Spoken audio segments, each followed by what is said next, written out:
And maybe another myth that they stopped believing in was that you become wealthier if you purchase a larger home. Hello everyone, this is Ronan Blue, just taking my daily walk here today. And today's topic would be on, is your house a money pit? So I'm sure this topic is a topic that a lot of us don't want to hear about, right? Because how would you feel if somebody called, the home that you purchased as a money pit? So, but whether or not you do hear it or you don't hear it, but the reality of the situation is that when it comes down to it, the house that you purchase is kind of a money pit. The majority of people, when they do purchase a home, unless they have another goal in mind and they just want a roof over their heads, but the majority of people, the American dream is to have that wonderful home, right? And it really, it's the most expensive purchase you can have in your lifetime. And the decisions that you make in purchasing a home will affect the rest of your life. And it's so expensive to the point where, that American dream, with that American family, you spend more on the household, you spend more on family vacations, you spend more on a reliable car, you spend more on the materialisms to fill up your home. It becomes a huge money pit. And a lot of us are not very careful when it comes to that.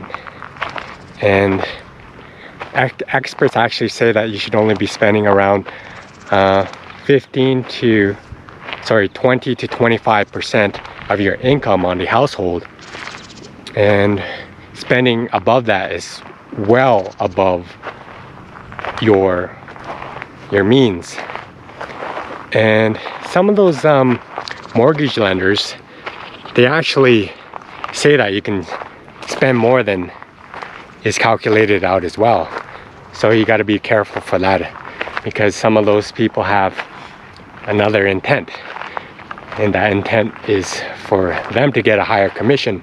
But the point is, being in that world of debt, with the American dream in the minds of the majority of society, in believing that that is what will bring you to ultimate happiness, it's hard to go against societal thoughts like that. And you'll see that the millennials, as an example, are always being criticized because they're marrying late, they're buying homes at a later date. Some of the things that they're doing isn't what the previous two generations have been doing. But to them, it actually makes a lot of sense, living the lifestyles that they do today, especially with the economy as it is today and the stagnant wages. They're actually blaming the two previous generations of the situation that they're living in today. So there's a lot of blame game going on here. But there is a lot of people who actually do have regrets in buying that home. And that's evident when people find out that they can't afford the home that they purchased. And now they're kind of stuck in a bad situation where they have to continue to pay for that mortgage, burning a hole in their wallet. So, and they're essentially become prisoners of their own making, to be stuck in front of that work desk and trying to pay it off. And not only to pay it off, but they're stuck in paying off for the next 25 to 30 years of their lives. And how is that not a money pit? But And some people actually start realizing that all of that space that they purchased for their home, they don't even utilize anyways. And also that open space that they have in their home for buying that larger home costs more for maintaining. It costs more for the utility usage as well, heating up the home or using that air conditioner. The more space that you have, the more energy that will be required to maintain a comfortable living. But if you think about it, how long do you actually spend in your home anyways? I mean, during this time, during the pandemic, yeah, the majority of people are spending a lot of time in their homes at this time. But previous to that, the average American didn't really spend a lot of time in the household, right? They're at work for that 8-hour to 12-hour period. Then they would come home, spend a couple hours in front of the television and go to sleep, and they go back to work again, repeating that cycle. So if you think about it, you're buying all of that space for what reason? And I actually started thinking about that same thought process on the vehicle that you purchase as well. Because if you think about it, the vehicle that you purchase, 90% of the time it sits in the garage idle, doing nothing at all. So I'm starting to really understand the mindset of the millennial and how they think today. But by looking at the millennials of today, it kind of looks as though the American dream is slowly disappearing, from what I see anyways, because all of these people want the larger homes and it brings up the housing costs, you know, and the average person is no longer able to even afford buying a home. And the millennials are also stuck with having to pay higher rents as well. You know, I think it's a tough generation to be in. And although the older generation are kind of criticizing them for the situation that the majority of millennials are in right now, I think there's some blame for our generation and the previous generation as to why they're living the lifestyle they are today. I think that a lot of the millennials today are realizing that maybe having that big home, the American dream, is almost like a myth. Because looking at their parents, for example, where they bought the big home, I'm pretty sure over the years they heard how they had arguments with each other on affordability of their lifestyle in that big home. So the millennials bore witness to the struggles that people have to go through in maintaining that larger home, that more expensive home that people can't afford. So happiness is the myth. Happiness does not equal a larger home, is what a lot of the millennials have probably realized. And maybe another myth that they stopped believing in was that you become wealthier if you purchase a larger home. But the reality of the situation is, especially with our economy as it is right now, the baby boomers are probably in a position of wanting to sell their homes at this time. And although the price of the home has appreciated to levels that the average person can't even afford, the average person anyways, they're having difficulty in selling their homes. So that's another myth. You know, purchasing a larger home will make you wealthy, when in fact, it does the exact opposite. It kind of, you know, traps you in that existence, right? That in that space. And you begin to realize, why did I buy all of this space that I'm not really using very much? So I think the millennials are actually thinking of ways of making things more financially realistic when it comes to putting a roof over their heads. And that would be in living in communal housing, where, you know, multi-generational homes that they have as well. They have those condo complexes as well. I forgot what you call them, studio complexes, where people are choosing to live in smaller square footages, right? And it makes a lot of sense because it takes less to heat that space. You know, you don't have to spend as much on utility. And another point is, maybe a lot of people don't realize that like if you wanted to re-renovate a new home, it costs a lot of money and time to do so, and it becomes a money pit from that perspective as well. So as hard as this might be hard to hear, the American dream might actually be a myth.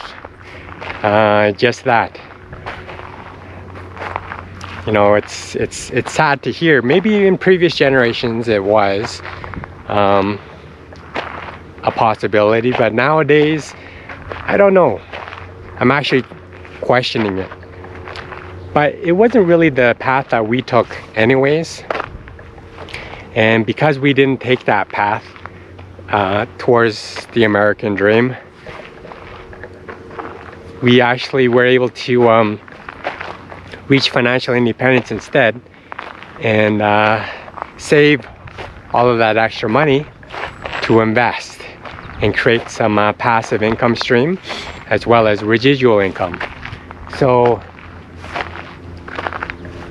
we actually made that decision to live a life in freedom, you know, in spending less time at the desk, making working an option, you know, finding our own happiness.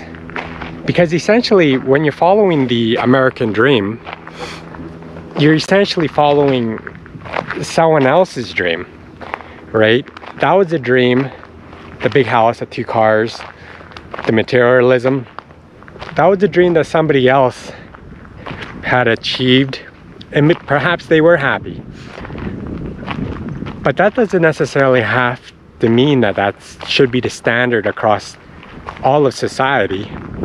You know, that doesn't necessarily mean that that's going to make you happy, right? I mean, I'd rather live in a smaller square footage place, and maybe I'll get some criticism from people around me, but I'd rather, you know, live in a smaller space and live below my means and save money and secure my future financially, than to live in a money pit, like a big house that I'm stuck in paying for decades forward for the rest of my life. How is that not going to make you unhappy? How is that going to make you happy? I mean, you know, it just confuses me when I think about it. And yeah, I truly believe that the home is a money pit. But essentially, what I'm trying to say is that you have to be mindful of what society places on you, and defining what success means. And having that large home and materialism doesn't equate to being successful, right? Successful is you personally, internally being happy with your lifestyle, with who you are, with your self-actualization. Not about the things that you own, right? It's not about, I mean, you still need a home, yes, but just to keep you out of the rain, keep you out of the heat, keep you out of the cold, And yes, you might need a vehicle, maybe not. There's alternatives out there. But you certainly don't need a 500 horsepower vehicle to get to and from your destination.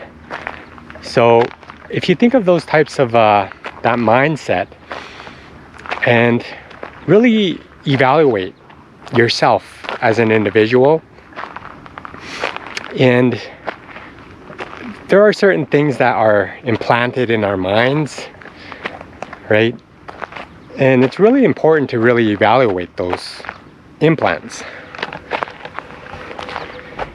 So once you're free of that, you're free of the competition, you're free of the rat race, you don't have to show other people your status or your material status. I mean, status is important, your titles at work. I'm not talking about that. I'm talking about your material status. It shouldn't be what you strive for. But for us personally, when we made that decision to buy our homes, we strategically bought them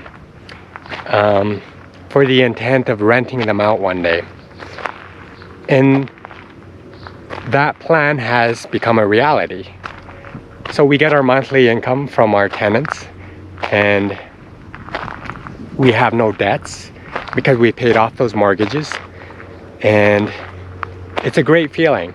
So that's one really great way to really adapt to home ownership, right? Not necessarily to just live in your home, but maybe with the intent of what you're gonna do with that home in the future, like rent it out, And it turned out really great for us because there's always gonna be renters out there. And I believe with how the economy is going right now, there'll probably be more renters than there will be home buyers, maybe. So you can actually see it in the infrastructure of how those builders are building their condo complexes now, or they're homing their homes. Like they're making it a lot more compact. So for people to live in smaller units, because that's essentially what is becoming the trend, because the majority of people can't afford buying a home. So it makes sense to build these smaller units. But I think I end my vlog here today. Tell me what you think of whether you think that the home is a money pit in the comment section below. If you like this vlog, please don't forget to give me a like, subscribe if you haven't already, and hit that notification bell for more of my coming content here. Thank you for watching my vlog. Be free, gain wealth, and travel far.